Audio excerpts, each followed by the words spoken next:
이번 주간에는 저희가 고난주간입니다. 그래서 고난주간 특별 새벽기도회가 진행되고 있는데요.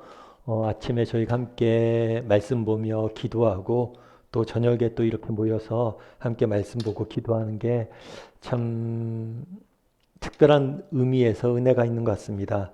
옛날에 부흥회 같은 거 시골에서 하다 보면 아침부터 솥을 갖다 놓고 같이 밥을 해가면서 이렇게 말씀 듣고 하루 종일 부흥했던 기억들이 있는데요. 정말 이번 주간 정말 하나님의 말씀 안에 거하고 그리스도 안에 정말 함께 우리가 기뻐하고 즐거워할 수 있는 그런 시간이 되었으면 좋겠습니다. 이번 주일은 사실은 고난주간이 있고 또 부활주일입니다. 그래서 사실 고민이 좀 많았어요. 부활주일임에도 불구하고 저희가 함께 모여서 드리지 못할 확률이 너무 크기 때문에 어떻게 하면 좋을까? 사실은 부활절이라는 절기는 저희가 교회가 약속으로 정한 거예요. 그래서 충분히 지나고 오는 몇째 주 주일을 하자 이런 식으로 해서 정한 거기 때문에 이 날짜는 임의적으로 사실은 정한 겁니다. 그렇기 때문에 교회별로 필요에 따라서는 부활절 기념 예배를 조금 옮기기도 해요. 그렇지만 저희가 전통적으로 한국교회가 지켜오던 날짜들이 있기 때문에 저희가 옮기는 것도 조금 어렵지 않을까 싶어서 일단 부활절을 저희가 모여서 예배하지 못하지만 함께 부활절 지켜야겠다 이런 마음들이 있고 그렇게 부활절 예배를 저희가 뭐 모일 수 있으면 좋지만 모이지 못한다면 온라인을 통해서 우리가 함께 예배했으면 좋겠습니다. 그래서 부활절을 예배를 위해서 좀 많이 기도해 주세요. 우리가 모여서 기도하든지 못하든지 예배하든지 못하든지 동일한 은혜가 있을 수 있도록. 그래서 저희가 이제 광고 드린 대로 이번 부활절은 함께 모이지 못하기 때문에 조금 그래도 각자 집에서만 축하하는 것은 조금 뭐라고 할까 조금 섭섭하게 넘어가는 것 같아서 부활의 기쁨을 함께 나누는 시간들을 좀 가지려고 합니다. 그래서 저희가 말씀드렸던 것처럼 저희가 부활절 예배 끝나고 나서 주일날 오후에 각 가정에 자그마한 부활절 계량이 담겨 있는 선물 바구니를 배달해 드리려고 합니다. 그러니까 여러분들 뭐 많은 분들이 그런 문의도 하시더라고요. 목사님 그럼 그때 신방 와서 집 안에 들어오는 겁니까? 아무래도 저희가 또 여러 가정도 돌고 또 사회적으로 또 거리두기를 하고 있기 때문에 신방 개념은 아니고요. 그날 그냥 집 앞에서나 아니면 뭐 아파트 입구나 집 뭐 동네 어귀나 아무데나 여러분들이 원하는 장소로 저희가 배달이 됩니다. 그래서 가서 여러분 전달해주고 간단히 인사하고 그러는 시간 갖는 거니까요. 너무 부담 없이 좀 신청해 주시면 감사하겠고요. 그 다음에 또 목사님 저희 집이 좀 먼데 괜찮을까요? 저희가 교육자들이 좀 나눠서 돌기로 했어요. 그래서 저희가 루트를 좀 잘 짜고 있습니다. 그러니까 여러분들 거리나 지역 상관없으니까 너무 마음에 부담 갖지 마시고 또 신청해 주시면 좋겠다라는 생각이 있습니다.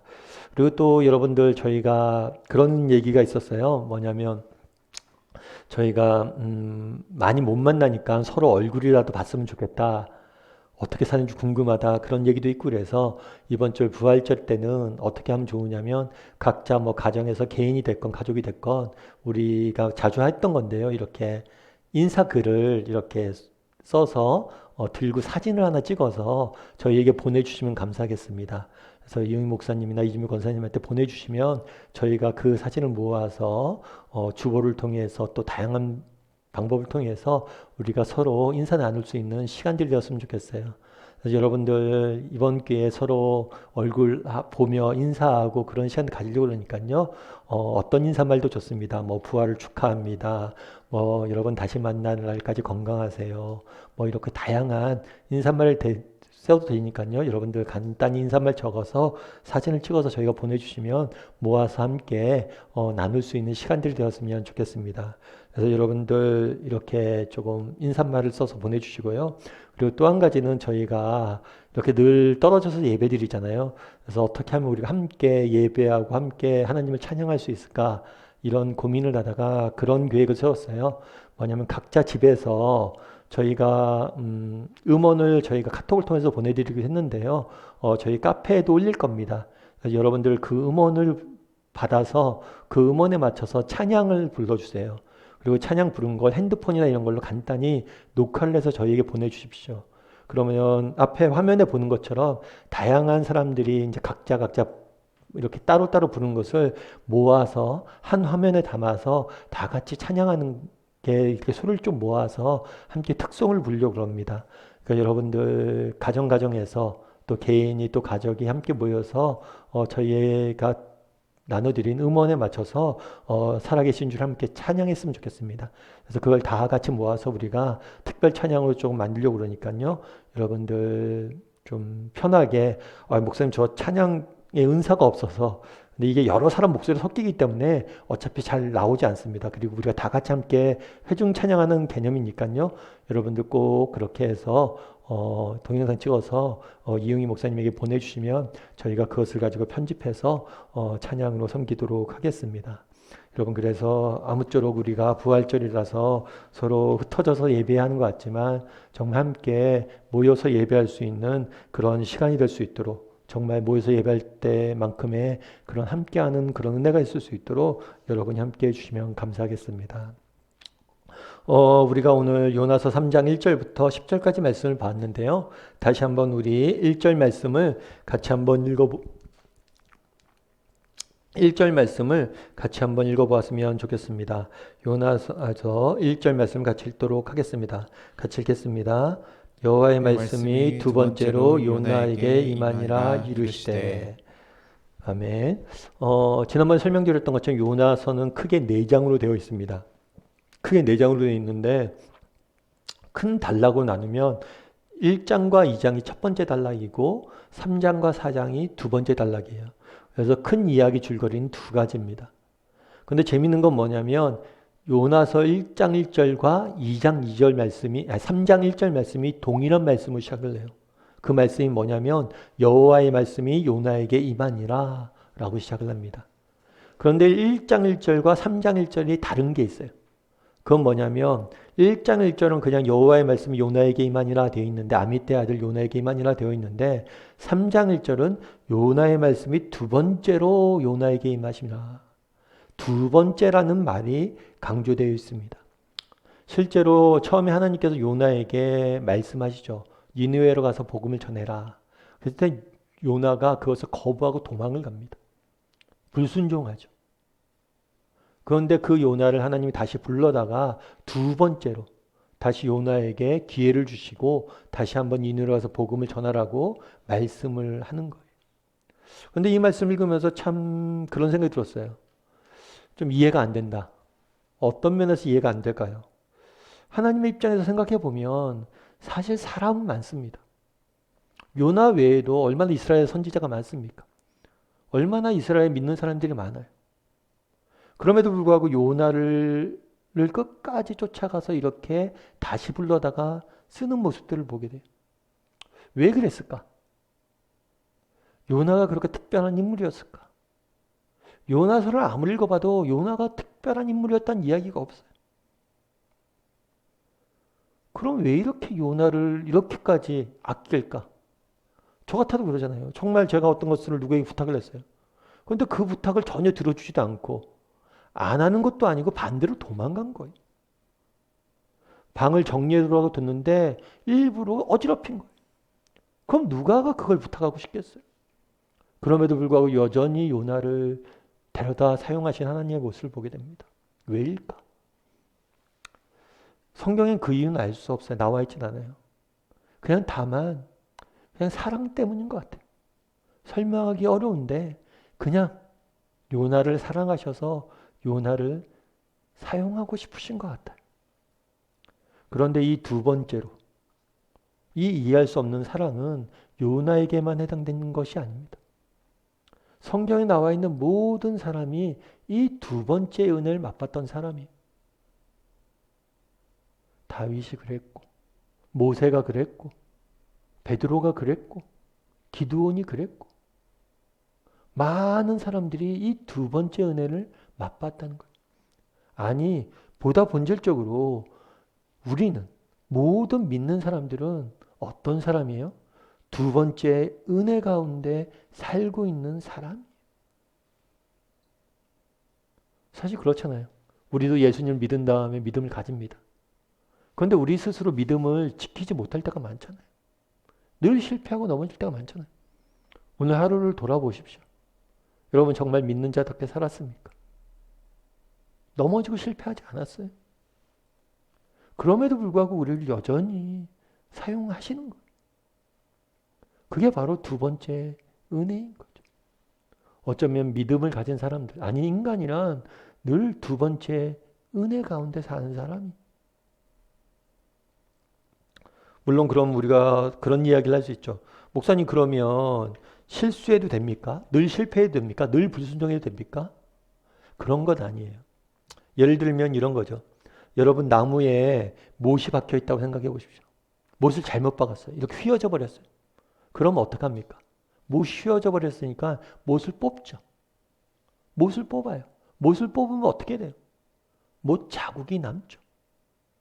우리가 불순종하고 우리가 실패하고 실수하고 넘어져요. 그러면 하나님께서 우리를 다시 이렇게 세우십니다. 그런데 문제는 자국은 남는다는 거예요. 그렇기 때문에 우리는 되도록이면 불순종하지 않는 것이 좋아요. 그럼에도 불구하고 은혜는 뭐냐? 재미있는 은혜는 그거죠. 이 못이 구부러졌는데 제가 사진을 하나 봤는데 이 구부러진 못을 가지고 작품을 만든 사진이 있더라고요. 못이 구부러졌어요. 그걸 마치 작품처럼 이렇게 의자에 앉아있는 작품으로 만들었더라고요. 이게 바로 하나님의 은혜라는 거예요. 그리스도의 은혜라는 거예요. 우리가 넘어지고 실패하지만 하나님이 그 구겨지고 휘어진 못을 작품으로 사용한다. 다만 우리가 이렇게 불순종하고 넘어지면 안 되는 이유는 뭐예요? 못 자국이 남기 때문에. 그래서 여러분 정말 우리가 불순종하지 않기 위해서 넘어지지 않기 위해서 최선을 다해야 됩니다. 그럼에도 불구하고 우리가 넘어졌을 때 기억해야 될 건 뭐예요? 하나님은 우리에게 두 번째 은혜를 주신다. 그걸 기억하고 살아가야 됩니다. 우리는 두 번째 은혜가 필요한 사람임을 잊지 않았으면 좋겠습니다. 우리 4절 말씀을 다시 한번 같이 읽어봤으면 좋겠습니다. 4절 말씀을 같이 읽도록 하겠습니다. 같이 읽겠습니다. 요나가 그 성읍에 들어가서 하루 동안 다니며 외쳐 이르되 40일이 지나면 니느웨가 무너지리라 하였더니. 요나가 메시지를 전해요. 근데 이 메시지의 내용에 대해서 성경 굉장히 간략하게 설명합니다. 40일이 지나면 니느웨가 무너질 것이다. 이건 굉장히 간단한 메시지죠. 간단한 메시지인데 이 메시지는 두 가지 면이 담겨져 있어요. 첫 번째는 뭐냐면 니느웨가 무너질 것이다. 니느웨가 멸망당할 것이다. 니느웨가 망할 것이다. 이건 단순히 니느웨뿐만이 아닙니다. 이 세상이 그래요. 이 세상은 영원하지 않습니다. 이 세상은 언젠가 다 망할 거예요. 언젠가 하나님 앞에 심판받을 겁니다. 그런데 그 전에 조건부 미래죠. 뭐가 있어요? 40일이 지나면 40일 동안 그 심판이 유예되어 있다는 거예요. 멈춰져 있다는 거예요. 이 땅의 삶이 그래요. 이 세상은 다 멸할 겁니다. 언젠가 심판받을 거예요. 다만 그것이 멈춰져 있는 거예요. 그래서 우리는 어떤 걸 사는 사람이냐? 이 심판까지 이 기간을 사는 사람입니다. 그럼 우리가 그런 생각을 가질 수가 있겠죠. 어떤 생각을 가질 수 있어요? 보통 세상 사람들이 많이 이야기하는 게 심판에 대한 거부감입니다. 왜 하나님께서 사랑의 하나님이라고 하면서 그렇게 심판을 좋아하냐는 거예요. 그런데 예를 들어서 의사를 한번 가정해 보십시오. 의사가 수술을 하는 경우가 있어요. 몸에 잘못된 병균이 있으면 그것을 도려냅니다. 우리 만약에 위에 위암이 있으면 그걸 도려내야 되죠. 배를 찍고 암을 도려냅니다. 사실은 수술은 쉬운 게 아니에요. 그래서 우리가 정말 체력이 약하고 또 연세가 많으신 분들은 수술 받는 것도 조심하라고 그래요. 왜냐하면 수술 과정이 너무 힘들기 때문에 그것 때문에 더 큰 병에 들 수가 있기 때문에. 그럼 왜 의사가 정말 사람의 배를 찍고 우리의 고통을 줍니까? 의사가 우리의 배를 찍고 우리에게 고통을 주는 게 아니에요. 우리의 병을 낫게 하기 위해서 어쩔 수 없이 고통을 주는 거예요. 마찬가지예요. 왜 하나님께서 이 세상을 심판합니까? 이 세상에 악이 가득하기 때문이에요. 이 악한 세상을 살다 보니 우리 인간들이 얼마나 많은 고통을 받습니까? 얼마나 아픔을 받습니까? 그걸 멈추셔야 되잖아요. 그래서 메스를 드시는 거예요. 다만 아직은 40일의 시간 동안 우리가 사는 거예요. 하지만 분명히 기억할 건 뭐예요? 우리는 나그네이고 이 땅은 멸망당할 거라는 거예요. 하나님의 심판은 임할 거라는 사실입니다. 그런데 이 니느웨가 40일 지나면 니느웨가 멸망당할 것이다. 망할 것이다 라는 메시지는 니느웨 사람들을 위한 메시지이기도 하지만 오늘 사는 우리를 향한 메시지이기도 해요. 여러분들은 어떻습니까? 이 세상이 영원할 것처럼 살아가고 있지는 않습니까? 정말 이 세상이 영원하지 않음을 알매도 불구하고 이 세상 것이 영원할 것처럼 추구하고 살아가고 있지 않습니까? 정말 내가 오늘 추구했던 것들, 내가 지금 갈구하는 것들, 다 그것들이 다 사라질 것들은 아닙니까? 정말 영원한 것과 영원하지 않는 것이 있다면 우리는 무엇을 위해 투자해야 됩니까? 바라기는 정말 우리 인생은 나그네 길에 있는 인생들이고 정말 영원하지 않는 이 세상은 영원하지 않다는 것을 기억하고 영원한 것들을 바라보고 살아갈 줄 아는 우리 다음의 식구들이 되기를 주님의 이름으로 소원합니다. 우리 이 시간 5절을 다시 한번 읽어봤으면 좋겠습니다. 5절 말씀 같이 읽도록 하겠습니다. 같이 읽겠습니다. 니느웨 사람들이 하나님을 믿고 금식을 선포하고 높고 낮은 자를 막론하고 굵은 베옷을 입은지라. 재밌어요. 요나의 말씀이 선포되니까 어떻다고 그랬어요? 니느웨 사람들이 하나님을 뭐예요? 믿고 그 다음에 금식을 선포하고 그 다음에 뭐라고 했어요? 높고 낮은 자를 막론하고 굵은 베옷을 입었다라고 표현되어 있어요. 그런데 여기서 또 한 가지 주목할 게 뭐냐면 순서예요. 뭐냐면 굵은 베옷을 입다. 이 굵은 베옷을 입다는 것은 회개의 상징이에요. 그런데 회개하기 전에 먼저 뭘 했어요? 하나님을 믿었어요. 이게 근본적인 차이가 있어요. 많은 사람들이 그러죠. 우리 그리스도인들이 죄인이다. 인간은 죄인이다. 그러면 믿지 않는 사람들은 왜 우리가 죄인이야? 이렇게 이야기합니다. 그런데 그게 당연해요. 그들은 그들 입장에서 보면 자신들이 죄인인 걸 몰라요. 예를 들면 동굴 속에 있는 물고기들을 조사해 본 적이 있어요. 동굴 안에 물이 있고 그 안에 물고기를 조사해 봤는데 동굴 안에 있는 물고기들은 대부분 시력이 없다고 합니다. 왜냐하면 워낙 어두운 곳에 살기 때문에 시력이 전혀 없어요. 인간은 죄인이기 때문에 죄인이라고 하면 내가 왜 죄인인지 몰라요. 그런데 정말 선하신 하나님을 먼저 알고 만나고 믿으면 우리가 얼마나 죄인지를 깨닫게 되는 거예요. 햇볕을 보지 못하면 내가 어둠 속에 있다는 걸 몰라요. 그래서 믿음이 회개보다 먼저 되는 거예요. 하나님을 만난 자들은 반드시 뭘 깨닫게 되는 거예요? 우리가 얼마나 큰 죄인이고 정말 우리가 어떤 존재인지를 깨닫게 되는 거예요. 뿐만 아니라 이 요나가 전하자한 니느웨 사람들은 하나님을 믿고 금식을 선포했다고 했어요. 금식을 선포했다는 것은 굉장히 간절한 표현이에요. 그리고 높고 낮은 자를 막론하고 굵은 회개를 했다고 되어 있어요. 높고 낮은 자를 막론하고. 개인 한두 명이 한 게 아니라 회개한 게 아니라 공동체 전체가 회개했다는 것을 보여주고 있어요. 전국적인 회개죠. 개인을 넘어 공동체적으로 회개한 것. 사실 이게 구분되어 있지는 않은 것 같아요. 사실 우리가 개인의 회개가 선제해야 됩니다. 그런데 개인이 정말 진심으로 회개하면 그 회개는 공동체적 운동으로 드러날 수밖에 없어요. 그리고 또한 여러분들 기억해야 될 게 뭐냐면 정말 하나님을 만나야 돼. 그리고 하나님을 만나면 우리가 어떤 존재인지를 깨닫게 돼. 그리고 우리가 어떤 존재를 깨닫게 되면 하나님 앞에 우리가 죄인임을 고백하고 회개하고 하나님을 붙잡게 되는 거. 그랬을 때 하나님께서 일하십니다. 그런데 재밌는 건 그런 거죠. 성경이 굉장히 압축되어 있어요. 요나가 가서 말세에 선포했어요. 그런데 바로 전국적으로 니느웨가 믿은 거예요. 아니 어떻게 그렇게 악한 사람들이 많았던 땅이 뭐 요나가 메시지 하나 전한다고 믿었냐. 요나가 대단한 거냐. 그럼 요나가 전한 메시지가 특별한 거냐.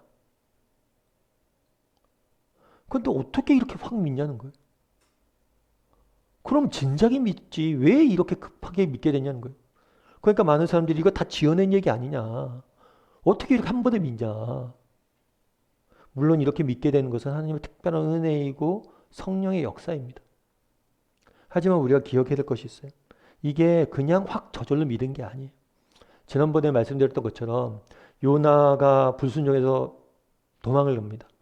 도망을 가는데 하나님께서 요나가 탔던 배에 풍랑을 만나게 하고 거기에 있던 이방인들이 그 풍랑과 사투하는 과정 속에서 하나님을 만나게 되는 계기를 만드세요.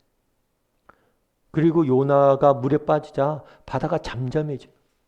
풍랑이 잠잠해지는 경험을 하게 됩니다. 이 사람들은 이방인들이에요. 이 소문이 요나의 기적에 대한 소문이 니느웨로 퍼져갔던 거예요. 그걸 퍼져나갈 수 있는 시간들 충분히 번 거예요. 그래서 요나가 가서 메시지를 전하자 저 사람이 저 사람이다. 그때 물에 빠졌던 그래서 살아났던 다들 죽었다고 하는데 살아났던 물고기 뱃속에 있었던 그 사람이구나. 죽음마저도 이긴 사람이구나. 그런 전자가 있었기 때문에 이것들을 이루어진 거예요. 그런 면에서 정말 니느웨 요나가 이렇게 메시지를 전했을 때 정말 어떻게 이런 놀라운 일들이 있느냐. 그 사이에 하나님이 일하셨어요. 뿐만 아니라 그 주변 정세가 많이 변했습니다. 그 당시 니느웨는 굉장히 큰 강대국이었어요. 근데 그 니느웨 북쪽 지역에 뭐가 생겼냐면 아라랏이라는 나라가 강성해졌습니다. 그래서 그 나라와의 싸움에서 대패해요. 그래서 국가적인 불안이 심해졌죠. 뿐만 아니라 전국적으로 기근과 가뭄이 듭니다. 질병이 창궐해요. 그러면서 이 사람들의 마음이 겸손해진 거예요. 그러면서 회개한 거죠. 물론 이런 것들은 부수적이에요. 예를 들어서 그런 거죠. 코로나19가 지금 많이 유행을 하죠. 그러면 코로나19를 통해서 어떤 사람들은 정말 인간이 정말 이렇게 무기력하구나. 인간이 이렇게 연약한 존재이구나 하고 하나님을 찾습니다. 그런데 오히려 이런 기회에 하나님을 찾기보다는 오히려 더 악해지는 사람들이 있어요. 나 혼자 살아야지. 이런 자연상이 모두가 믿음을 가져오는 건 아닙니다. 그럼에도 불구하고 그 당시 있었던 여러 가지 주변 환경과 재해들은 니느웨 사람들의 마음을 겸손히 만들었어요. 거기에 정말 죽었다 살아난 요나의 메시지는 그들에게 강력히 전파가 되었던 거예요. 안타까운 것은 정말 오늘날 어떻습니까? 코로나19로 인해서 정말 우리가 인간이 얼마나 연약한 존재인지 보잖아요. 그리고 부활절입니다. 우리가 정말 예수님을 통해서 죽었다 살아나신 그 예수님을 우리가 만났잖아요. 정말 부활의 소식이 전해지고 있잖아요. 그럼에도 불구하고 회개하지 않고 돌아오지 않는 영혼들은 여전히 많아요. 그게 너무 안타까운 거죠.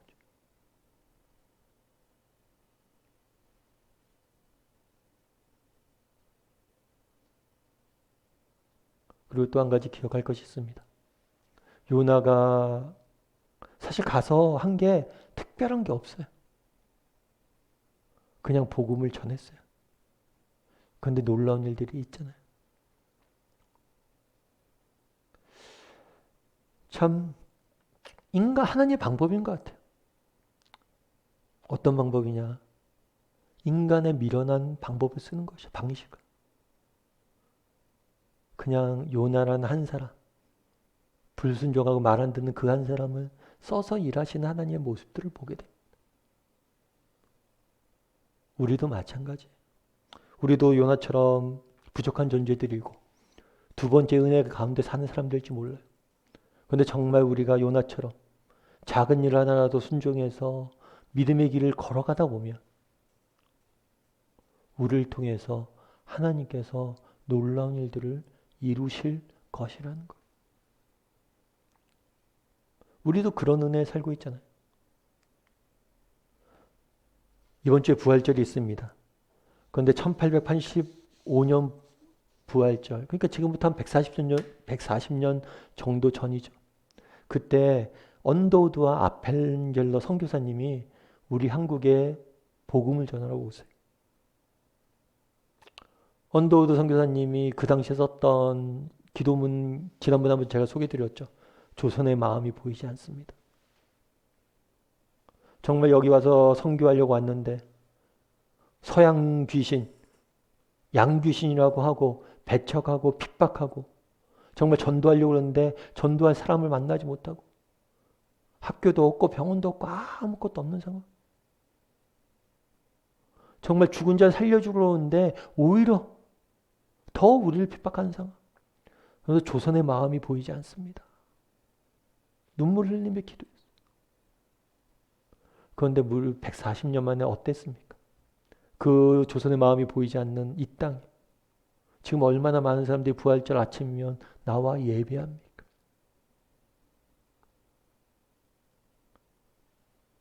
정말 그 선교사님들이 어떤 마음으로 왔겠어요? 그 선교사님이 이 땅에 왔을 때 이 땅이 변화될지 누가 알았겠어요? 우리도 그런 땅에 살고 있잖아요. 우리가 그 믿음의 증거잖아요. 개인의 삶 가운데서도 마찬가지입니다. 여러분들이 믿음을 가지고 정말 가족을 위해서 또 여러분 자신의 삶을 위해서 여러분의 일터를 위해서 정말 믿음으로 한번 기도해 보십시오. 그리고 하나님 말씀에 순종해 보세요. 누가 알겠어요? 요나를 통해서 이렇게 일하시는데 보라는 거예요. 그 부족한 요나지만 그가 순종했을 때 어떤 열매가 나타나는지 보라는 거. 그것이 요나의 이야기가 아닙니다. 요나는 앞서 얘기했던 것처럼 특별한 사람이 아니에요. 뛰어난 누군가가 아니에요. 우리의 자화상이에요. 바라기는 우리 다음의 식구들도 정말 요나처럼 하나님 앞에 순종할 수 있는 사람이 되었으면 좋겠습니다. 그래서 하나님께서 우리 가운데 일하실 거예요.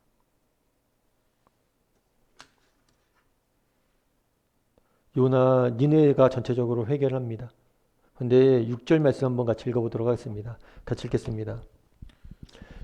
그 일이 니느웨 왕에게 들림에 왕이 보좌에서 일어나 왕복을 벗고 굵은 베옷을 입고 죄 위에 앉으니라.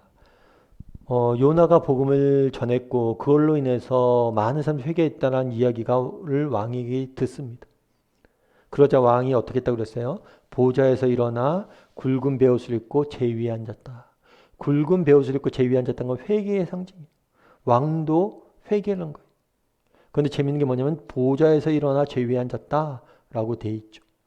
당시 왕은 그냥 우리나라 같은 경우 대통령은 그냥 대통령 이렇게 해서 한 나라의 정치 지도자라고 돼 있는데 그 당시에 왕은 그런 위치가 아니에요. 왕은 그보다 훨씬 더 높은 위치. 그래서 왕은 당시에 신으로 여겨졌어요. 그런데 그 신이 뭘 한 거예요? 자신의 보좌를 버리고 굵은 베옷을 입고 제에 앉았다. 이렇게 되어 있죠. 이것은 회개의 본질을 보여주는 거예요. 회개란 무엇입니까? 정말 믿는 사람에게 나타날 현상은 어떤 것입니까? 그것은 왕위에서 내려오는 거예요. 보좌에서 내려오는 거예요.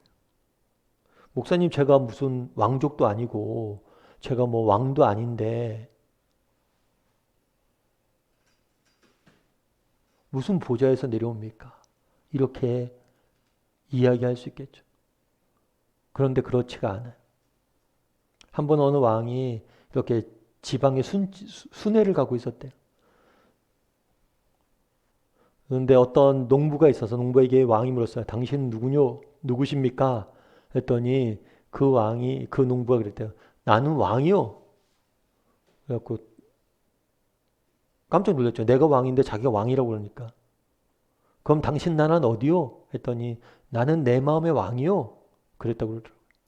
그래요. 그러면 당신 나라는 형편이 좀 어떻습니까?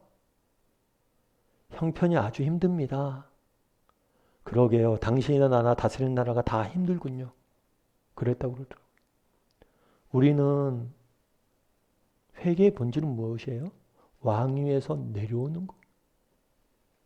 여러분, 우리의 인생의 왕이 누구입니까? 여러분 인생의 왕이 누구입니까?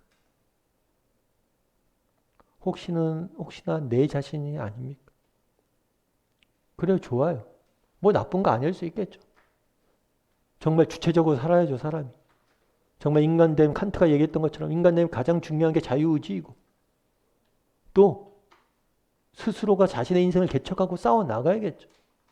그런데 여러분 스스로가 왕이 되어서 여러분들의 인생을 다스린 결과는 어떻습니까? 여러분의 뜻대로 자녀 계획들을 세우고 아이들을 돌보려고 하고 여러분 인생 계획 세워서 여러분 마음대로 뜻대로 한번 해서 여러분의 인생은 어떻습니까? 정말 살만해졌습니까?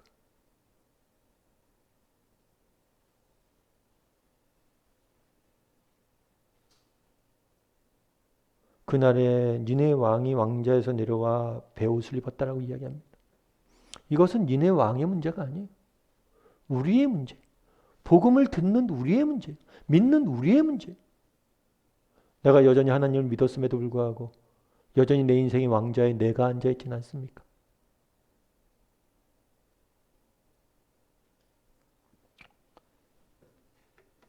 여러분 가끔 뭐 이런 이야기 듣죠. 개구리 왕자 이야기 뭐 이런 걸 가끔 동화책에서 보는 적들이 있습니다. 근데 재밌죠. 이 개구리 왕자 이야기 동화책에서 보면 이렇게 개구리에게 왕관을 이렇게 쓰여주고 이렇게 되어 있어요. 그림들이 그려져 있어요. 우리 인간이 보기에 개구리가 왕이라고 저렇게 왕관을 쓰고 있는 모습들 보면 어떻습니까? 얼마나 웃겨요. 하나님 보시기에 우리는 어떨까?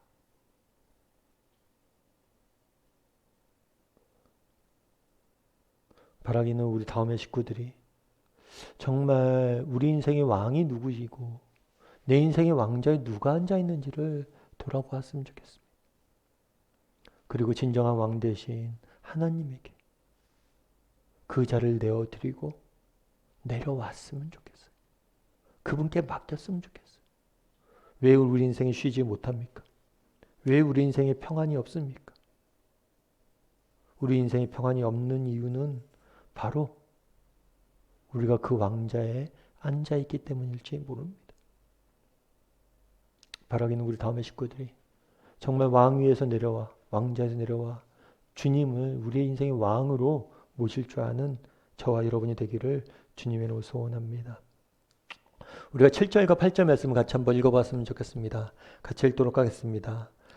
왕과 그의 대신들이 조소를 내려 니느웨에 선포하여 이르되 사람이나 짐승이나 소떼나 양떼나 아무것도 입에 대지 말지니 곧 먹지도 말 것이요 물도 마시지 말 것이며 사람이든지 짐승이든지 다 굵은 베옷을 입을 것이요 힘써 하나님께 부르짖을 것이며 각기 악한 길과 손으로 행한 강포에서 떠날 것이라. 아멘. 왕과 대신들이 조소를 내렸다고 돼 있습니다. 그 당시 풍습이 그랬던 것 같아요. 그 당시에는 왕이 독단적으로 조소를 만들지 않고 대신들과 함께 만드는 경우들이 있었다고 합니다.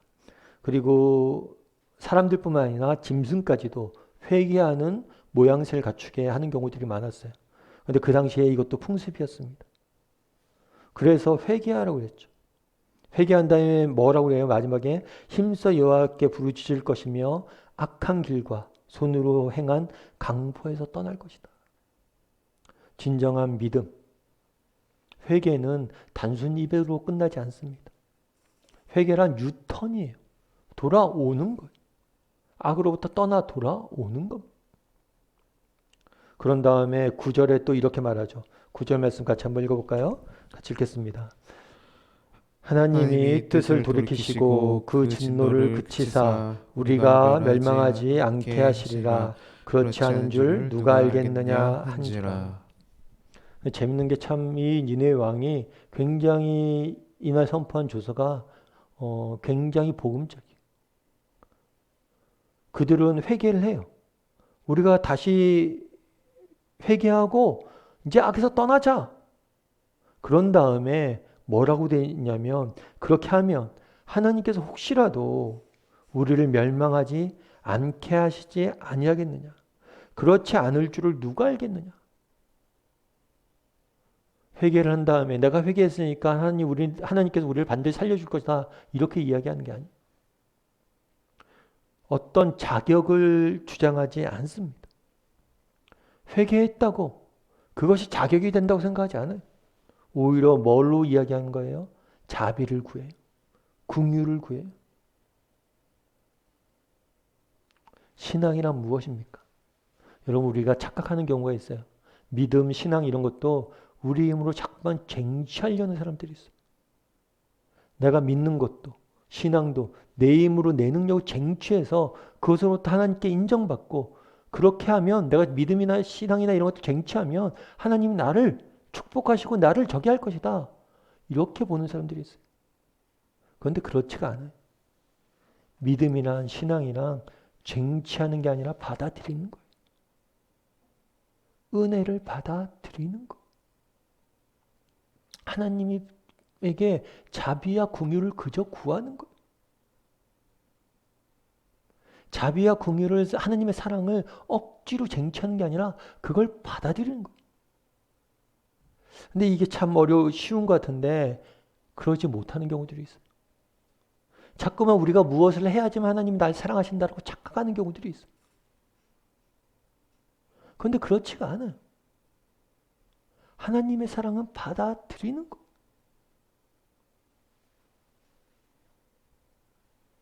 은혜는 받아들이는 거.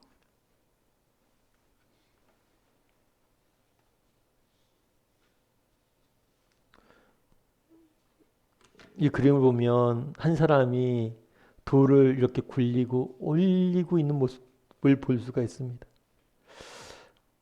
억지로 돌을 내려가는 것을 막고 있는 거죠. 굴려 올리는 거. 그런데 우리가 하나님의 사랑과 믿음과 신앙을 생각할 때도 이런 식으로 생각하는 경우들이 있어요. 내가 뭔가 좀 더 잘하고 열심히 하고 뭔가를 막 해야지만 하나님이 날 사랑할 거라 하고 막 돌을 굴려 올리면서 신앙생활을 하는 사람들이 있어요.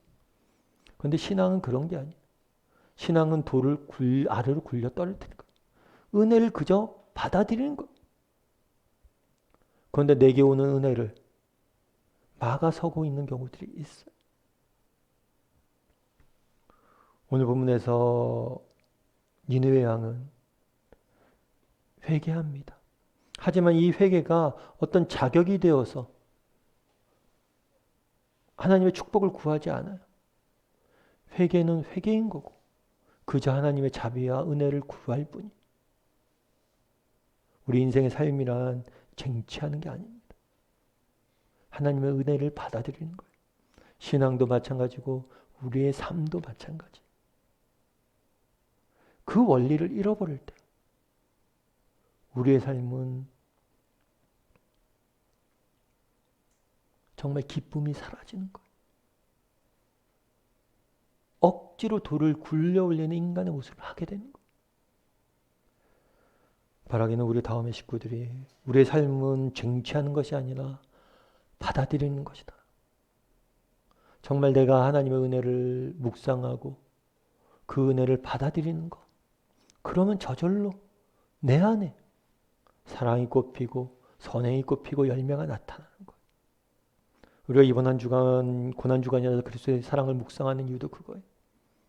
그 사랑을 묵상하고 그것을 내게 받아들이면, 그것을 내 것으로 받아들이면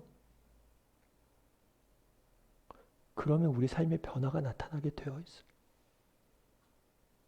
받아들이는 게 먼저입니다. 그래서 우리가 계속해서 십자가의 사랑에 대해서 같이 묵상하고 있는데요. 여러분이 이번 한 주간 정말 고난주간 새벽 예배를 통해서 또 이렇게 수요 모임을 통해서 우리가 받은 은혜들을 늘 기억하고 우리의 것으로 받아들일 수 있었으면 좋겠습니다.